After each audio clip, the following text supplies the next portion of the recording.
Part 2, The Last Hole. This is Chapter 29 of Holes by Louis Sachar. There was a change in the weather, for the worse. The air became unbearably humid. Stanley was drenched in sweat. Beads of moisture ran down the handle of his shovel.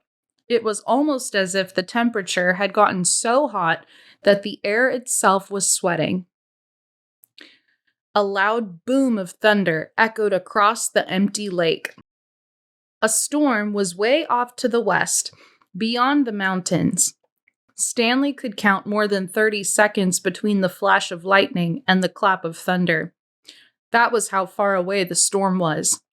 Sound travels a great distance across a barren wasteland. Usually, Stanley couldn't see the mountains at this time of day. The only time they were visible was just at sunup, before the air became hazy. Now, however, the sky was very dark off to the west, and every time the lightning flashed, the dark shape of the mountains would briefly appear. "Come on, rain," shouted Armpit. "Blow this way." "Maybe it'll rain so hard it will fill up the whole lake," said Squid. "We can go swimming." 40 days and 40 nights, said X-Ray. "Guess we better start building us an ark. Get 2 of each animal, right?" "Right," said Zigzag. 2 rattlesnakes, 2 scorpions, 2 yellow-spotted lizards. The humidity, or maybe the electricity in the air, had made Zigzag's head even more wild-looking. His frizzy blonde hair stuck almost straight out. The horizon lit up with a huge web of lightning.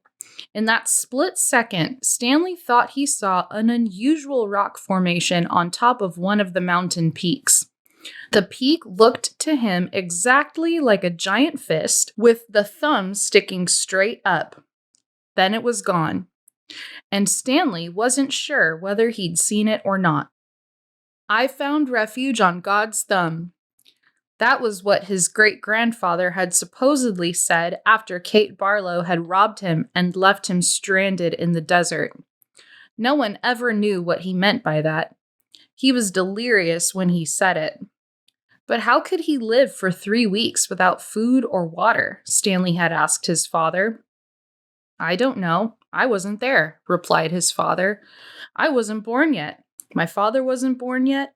My grandmother, your great-grandmother, was a nurse in the hospital where they treated him.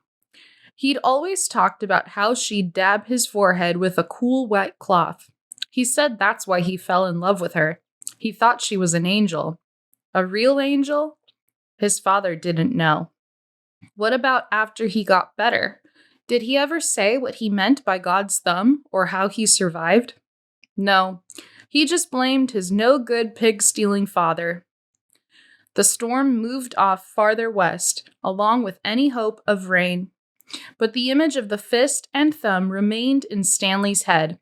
Although, instead of lightning flashing behind the thumb, in Stanley's mind, the lightning was coming out of the thumb, as if it were the thumb of God.